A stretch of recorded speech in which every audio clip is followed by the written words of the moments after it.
분주해 보이는 이 녀석, 붉은 머리 오목눈이입니다. 우리나라의 대표적인 텃새죠. 지금 한창 둥지를 짓는 중입니다. 붉은 머리 오목눈이는 뛰어난 건축가입니다. 녀석의 부리는 훌륭한 연장이 되죠. 나무 줄기를 아주 정교하게 벗겨냅니다. 주변 곳곳을 탐색하며 둥지에 필요한 재료를 수집하느라 분주합니다. 부리를 이용해 마른 풀잎을 하나하나 정교하게 엮어갑니다. 둥지 재료는 거미줄로 이어줍니다.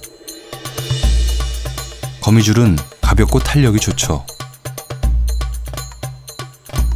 녀석의 둥지 짓기는 며칠간 계속됩니다.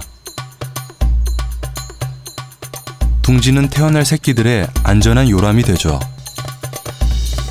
비가 오고 바람이 불어도 지탱할 수 있는 견고한 둥지가 완성됐습니다. 모든 준비가 완벽합니다. 녀석은 벌써 몇 시간째 꼼짝을 않고 있습니다. 대략 4개에서 6개의 알을 낳는데 푸른 빛을 띠고 있습니다. 뻐꾸기는 자신의 새끼를 키우지 않고 남의 둥지에 알을 낳는 탕랑성 조류입니다. 녀석이 찾고 있는 숙주는 붉은 머리 오목눈이나 딱새와 같은 새들이죠.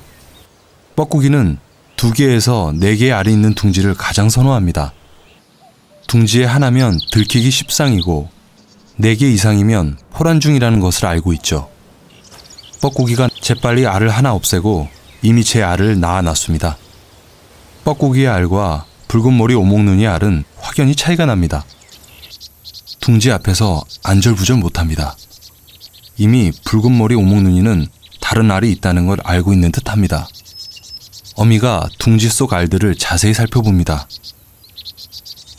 의심을 하던 어미가 결국 둥지에 들어가 알을 품기 시작합니다. 붉은 머리 오목눈이 암수는 교대로 알을 품습니다. 어미는 이렇게 12일에서 13일 동안 알을 품어줍니다. 어미가 알 껍데기를 먹고 있습니다. 새끼가 태어난 것이죠. 뻐꾸기 새끼는 다른 형제들보다 몇 시간 일찍 태어났습니다. 첫 새끼를 위해 사냥에 나섭니다. 어미가 물어다주는 먹이, 애벌레는 완전 식품이죠. 아직 다른 형제들은 태어나지 않았습니다. 먹이는 모두 녀석 차지입니다. 어미는 계속 알을 품습니다. 남아있는 알과 새끼의 체온을 유지시켜주기 위해서죠. 암수가 교대로 알을 품으면서 새끼들이 태어나길 기다립니다. 알 하나가 또 깨어났습니다. 두 녀석 앞에는 불행한 운명이 기다리고 있습니다. 앞으로 일어날 일에 대해 새끼들도 어미도 전혀 알지 못합니다. 어미가 들썩들썩합니다. 새끼 뻐꾸기의 행동을 이해할 수 없죠. 이제 녀석이 본성을 드러낼 때입니다.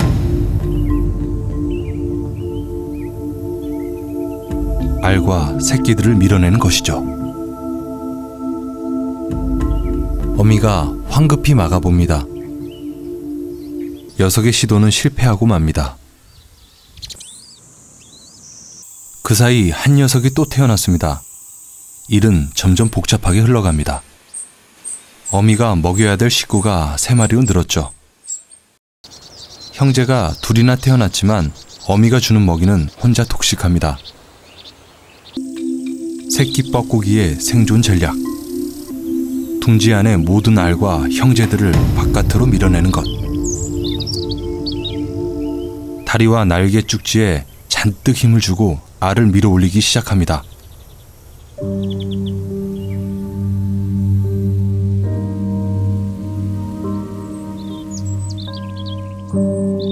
잘 발달된 날개 축지는 손처럼 사용됩니다.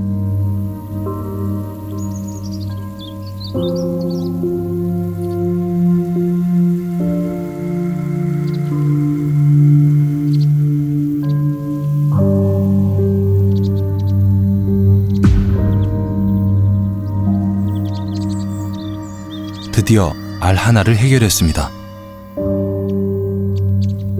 평평한 등이 이럴 때 제 몫을 합니다. 어린 뻐꾸기 새끼에게 알 하나를 밀어내는 건 보통 힘든 일이 아닙니다. 새끼 뻐꾸기는 본능에 충실할 뿐이죠.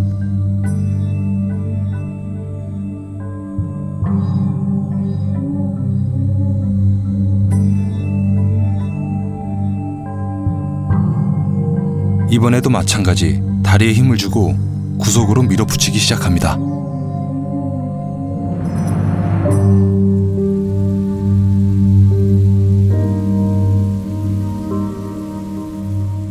잠시 숨을 고르고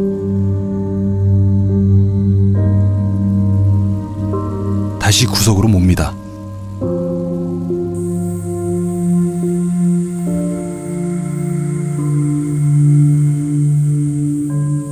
새끼 붉은 머리 오목눈이로선 당해낼 재간이 없죠.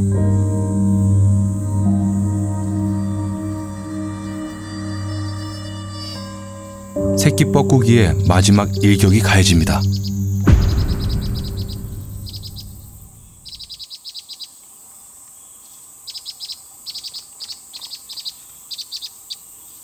이제 둥지아는 녀석의 세상입니다. 뻐꾸기가 탕란을 하는 순간 새끼들의 운명은 정해져 있었죠. 태어난 지 하루도 안 돼 죽음을 맞습니다. 태어난 지 일주일 후 새끼 뻐꾸기는 외모가 완전히 달라졌습니다. 검은 갈퀴 같은 깃털, 갑옷을 입은 것처럼 보입니다. 입안이 오렌지 빛깔을 띠는 것은 어미의 먹이 사냥 본능을 자극합니다. 연신 먹이를 날라보지만 몸이 둘이라도 부족할 지경입니다. 하지만 녀석에겐 포만감이란 없죠. 주둥이를 흔드는 건 먹이를 달라는 신호죠. 녀석은 내내 어미에게 보채입니다. 입안에 먹이가 들었는데도 보챔을 계속합니다. 이 시기에 어미는 사냥으로 대부분의 시간을 보냅니다. 그래도 부족하죠. 녀석의 식탐은 끝이 없습니다. 먹는 양만큼 배설물도 엄청납니다. 태어난 지 3주, 새끼 뻐꾸기는 훌쩍 자라 있습니다. 이미 둥지에 꽉 찰 정도입니다. 거미줄로 엮은 둥지는 탄성이 대단하죠. 붉은 머리 오목눈이가 만든 견고한 둥지가 있어 새끼 뻐꾸기도 안전한 공간에서 성장할 수 있었죠.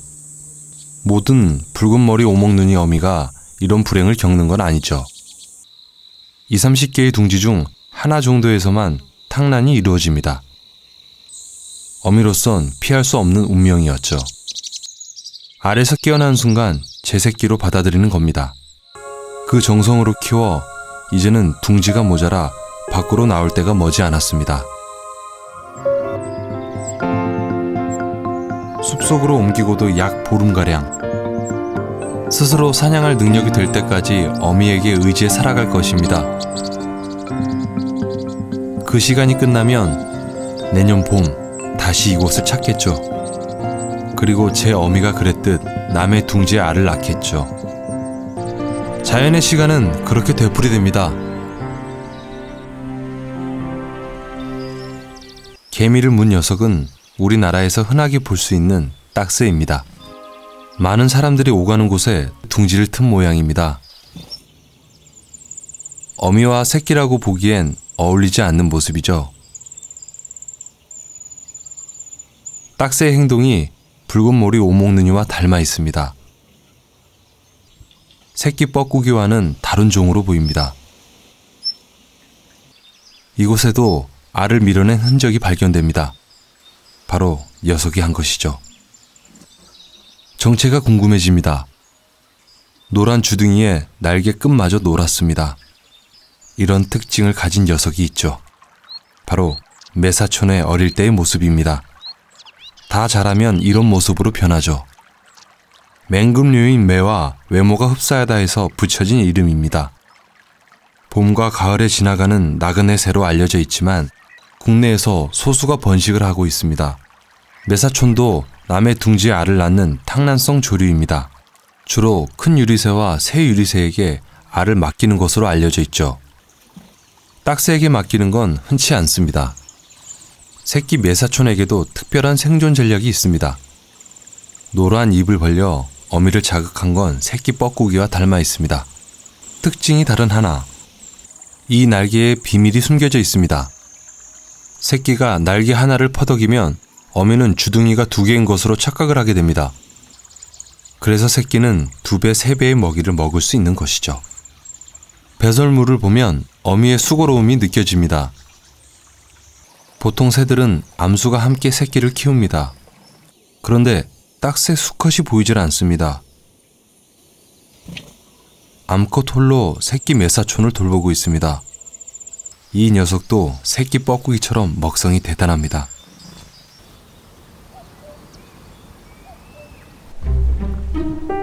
사실 뻐꾸기는 바쁩니다. 늘 적당한 둥지가 없나 살피는 게 일입니다. 흰색 알 둥지에 나오면 거의 실패. 흰색 알 둥지에 나온 뻐꾸기 알은 붉은 머리 오목눈이가 쪼아버립니다.